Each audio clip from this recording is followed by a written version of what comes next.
요한복음 15장 5절 말씀 제가 읽도록 하겠습니다. 나는 포도나무요 너희는 가지라. 그가 내 안에 내가 그 안에 거하면 사람이 열매를 많이 맺나니 나를 떠나서는 너희가 아무것도 할 수 없음이라. 11절입니다.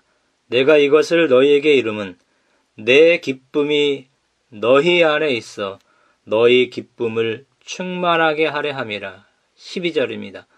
내 계명은 곧 내가 너희를 사랑한 것 같이 너희도 서로 사랑하라 하는 이것이라. 13절 사람이 친구를 위하여 자기 목숨을 버리면 이보다 더 큰 사랑이 없나니.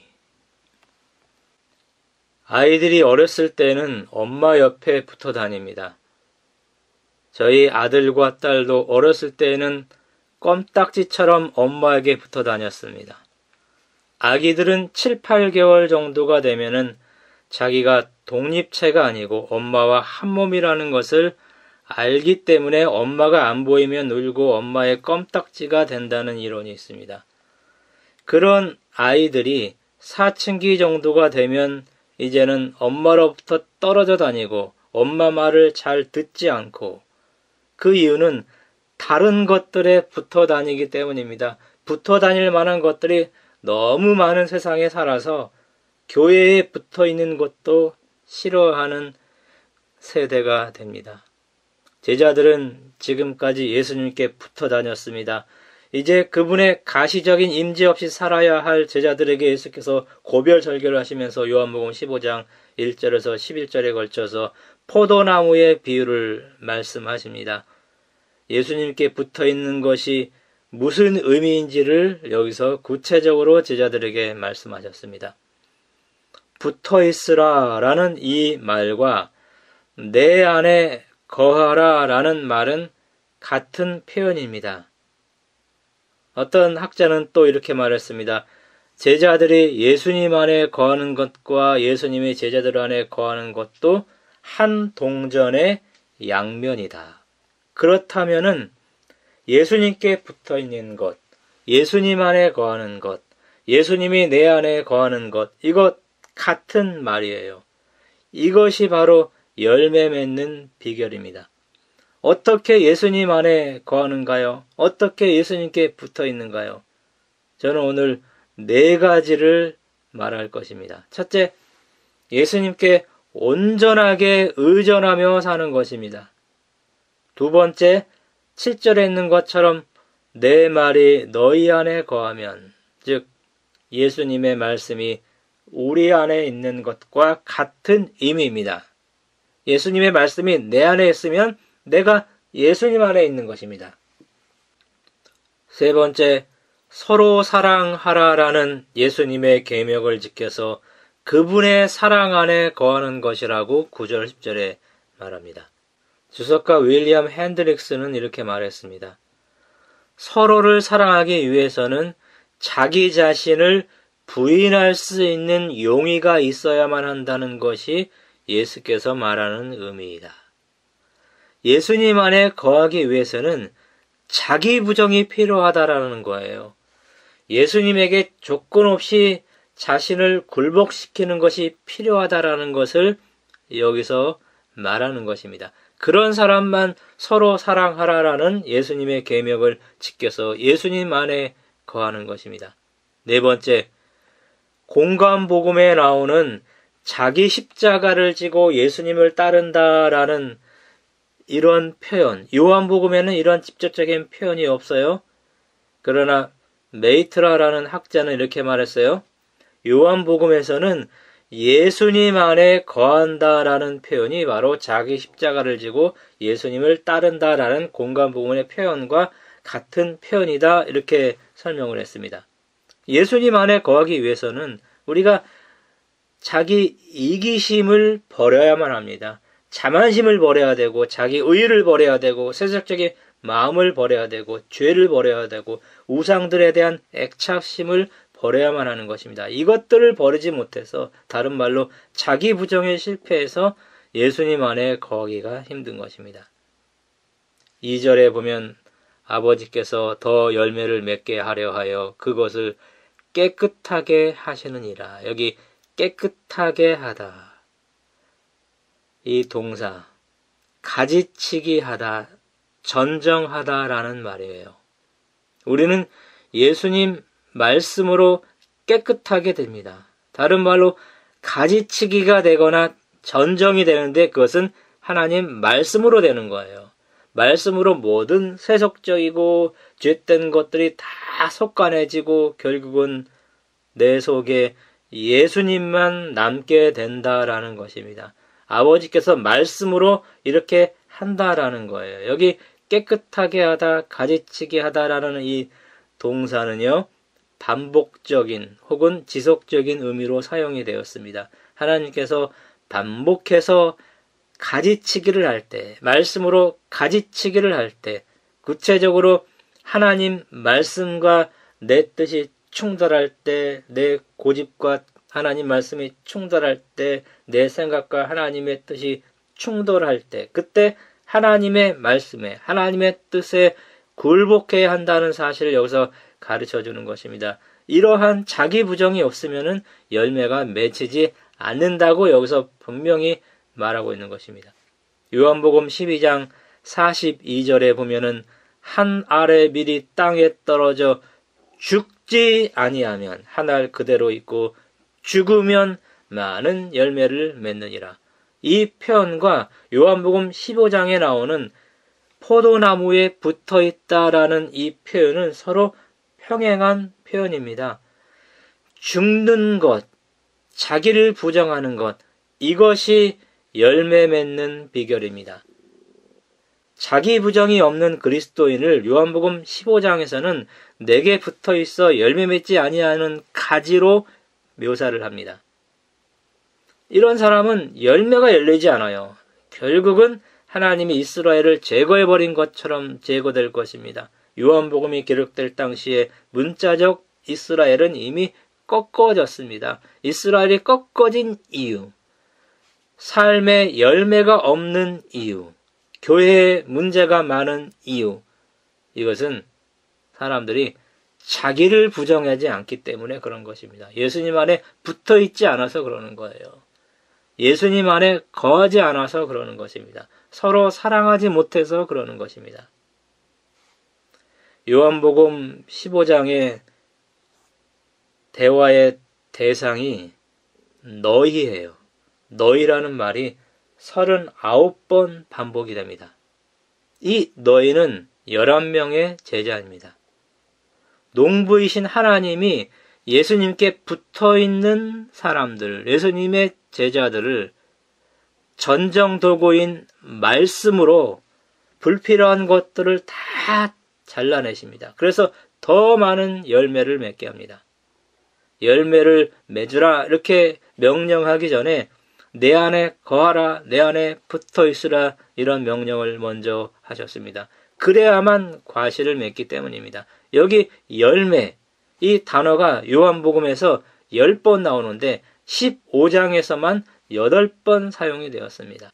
포도나무의 가지는 열매가 없으면은 유다처럼 잘려나갑니다. 그래서 땔감으로 사용이 됩니다. 요한복음 15장에서 그러면 열매가 무엇을 상징하는가요? 열매가 무엇인지에 대해 다양한 견해가 있습니다. 그러나 문맥에서 보면은 1차적으로는 서로 사랑하는 것입니다. 그 외에 하나를 더 추가한다면 16절에 있는 것처럼 새 신자도 열매예요. 아버지는 농부입니다. 포도나무는 예수님이에요. 가지는 제자들입니다. 열매는 제자들의 사역으로 믿게 된 자들이죠. 그렇다면 영혼 구원도 예수님께 붙어 있지 않고는 불가능하다라는 것입니다. 요한복음 15장 전반부에는 열매라는 단어가 많이 나오고 후반부에는 사랑 혹은 동사로 사랑하다라는 이런 동사가 8번이나 나옵니다. 계명을 지키라라는 말도 3번 나옵니다. 그 계명은 서로 사랑하라라는 계명입니다. 사랑하라라는 예수님의 계명을 지켜서 그분의 사랑 안에 거하라 이렇게 9절 10절에 말씀하고 있습니다. 그러므로 15장의 열매는 1차적으로는 서로 사랑하는 것입니다. 가정에서, 직장에서, 교회에서, 사회에서, 일상에서 매일 서로 사랑의 정신이 나타나는 것. 이것이 요한복음 12장에서 말하는 열매입니다. 마태복음 5장에서 7장에 기록된 산상설교는 예수님 봉사 초기에 기록이 되었습니다. 요한복음 15장에서 나오는 이 포도나무의 비유, 열매를 강조하는 포도나무의 비유는 예수님의 봉사가 마치기 24시간 전에 하신 말씀입니다. 모두 품성을 강조했습니다. 서로 사랑하라라는 계명보다 사실 더 어려운 명령은 없어요. 왜냐하면 15장 14절에 보면은 친구를 위해서 자기 목숨을 버리는 사랑이기 때문입니다. 그 사랑으로 서로를 사랑하라는 것입니다. 우리 친구 예수께서 그 사랑을 실천하고 보여준 것입니다. 예수님 안에 거할 때, 예수님이 내 안에 거할 때, 그분의 사랑 안에 거할 때, 그분께 붙어 있을 때, 그때에만 이 사랑의 열매가 열립니다. 품성 변화는 예수님께 붙어 있지 않고서는 불가능하다라는 것입니다. 마가복음 3장 17절에서 우레의 아들이라는 별명을 예수님께 들은 사도 요한, 그가 예수님께 붙어 있는 삶을 살았을 때 나중에는 사랑의 사도라는 별명이 그에게 붙어졌습니다. 우리 아이들이 감기에 걸리면 마지막에는 아내가 꼭 감기에 걸리는 것이 순서입니다. 아이들 곁에 붙어서 간호를 합니다. 그러니 감기 바이러스에 전염이 되기 때문입니다. 저는 표준말을 약간 잃어버린 것 같습니다. 저는 기숙사 생활을 6년 정도 했습니다. 지방 사투리와 억양이 약간 저에게 전염된 것 같아요. 저는 주로 충청도 학생들, 전라도 학생들과 방을 같이 썼기 때문에 저도 모르게 말투가 바벨론처럼 혼잡하게 되었습니다. 교회 차에 교인들을 여러 명 태우고 어디를 가다 보면은 대화를 합니다. 그 대화의 주제가 주로 먹는 것으로 바뀌게 됩니다. 같이 있으면 병이 전염됩니다. 같이 있으면 말투가 전염됩니다. 같이 있으면 대화의 주제가 같아집니다. 같이 있으면 품성도 전염이 되는 거예요. 품성은 예수님께 붙어 있을 때만 예수님처럼 변화되는 것입니다.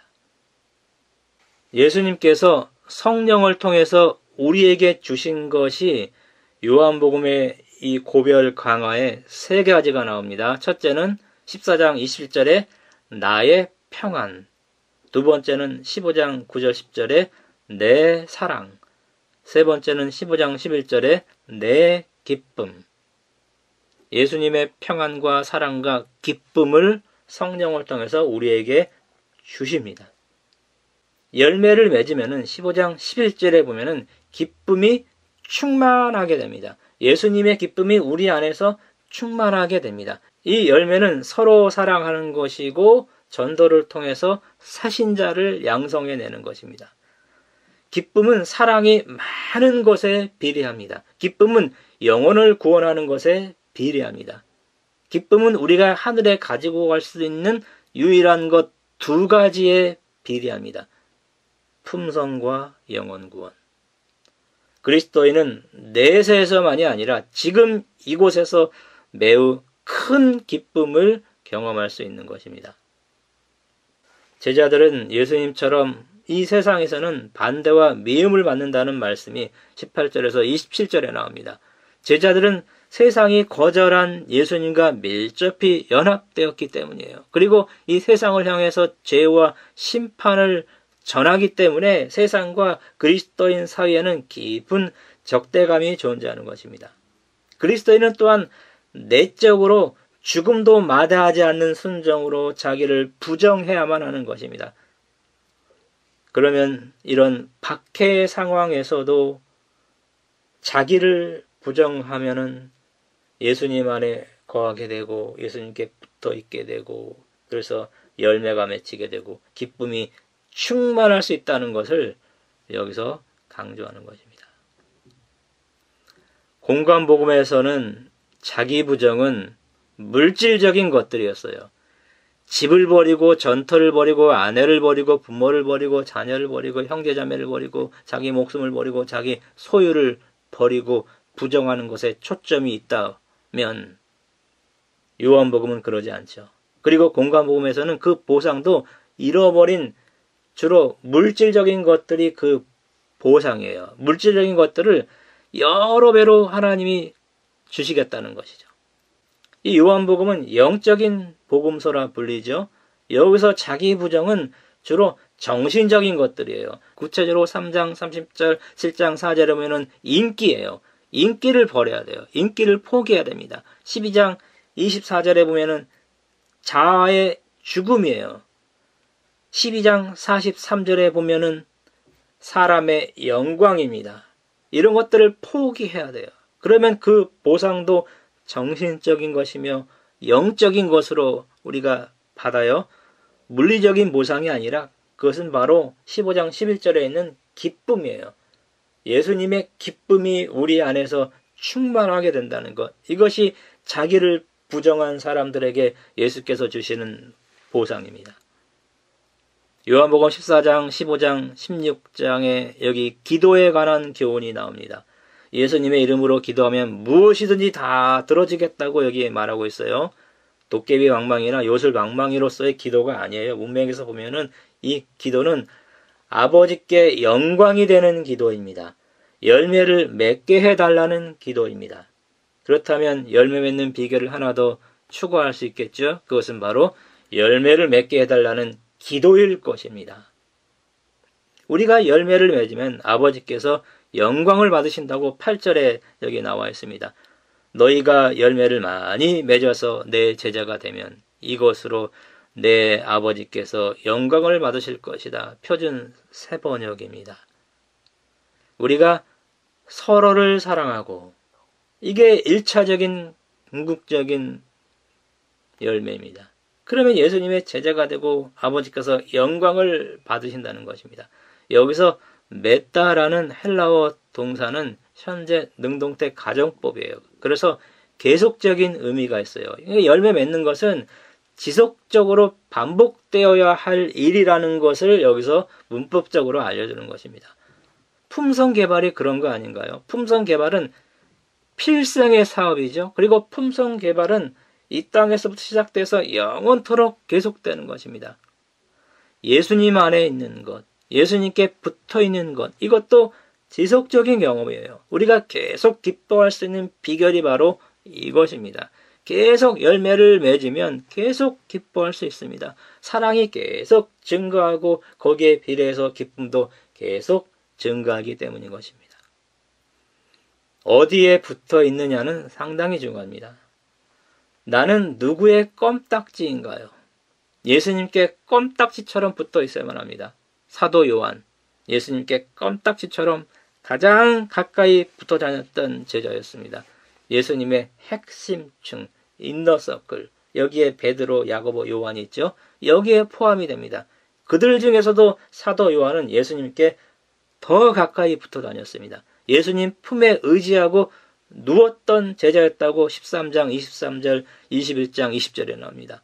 예수님께서 잡히실 때도 가장 가까이에서 예수님을 따라갑니다. 그는 가야바 법정까지 예수님을 따라갔습니다.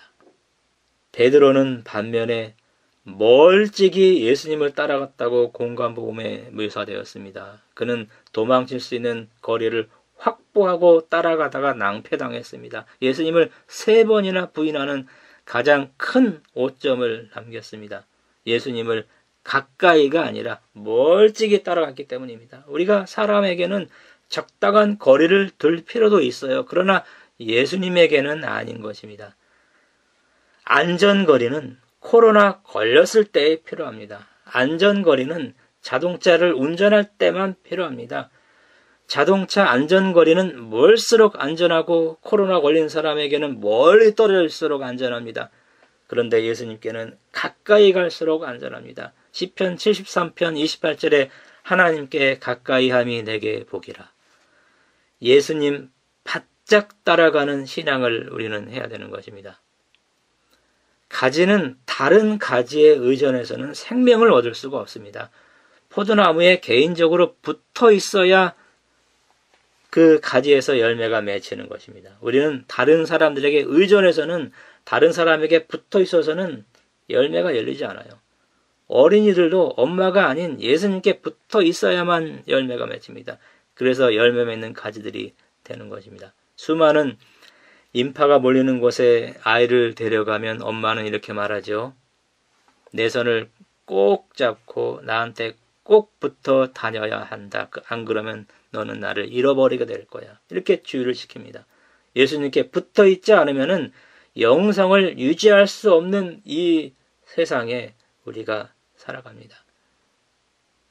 요한복음 1장 46절에 나사렛이라는 단어가 나오죠. 여기서 나사렛은 저주의 상징입니다. 그러나 나사렛이란 단어가 예수님께 붙게 됩니다. 그래서 나사렛 예수라는 이런 표현이 성구사전에 보면은 19회 성경에 나옵니다. 이렇게 되면은 그 나사렛이 축복의 상징이 되는 거예요. 나 혼자는 사망입니다. 저주입니다. 그런데 내가 예수님께 붙으면은 열매를 맺히게 되죠. 예수님의 제자가 됩니다. 기쁨이 충만하게 되고 아버지께서 영광을 받게 되는 것입니다. 예수님 안에 거해서 예수님께 붙어 있어서 열매 맺고 그분의 제자가 되고 기쁨이 충만하고 아버지께 영광이 되는 삶을 살아가는 우리 모두가 되길 바라면서 말씀 마치겠습니다.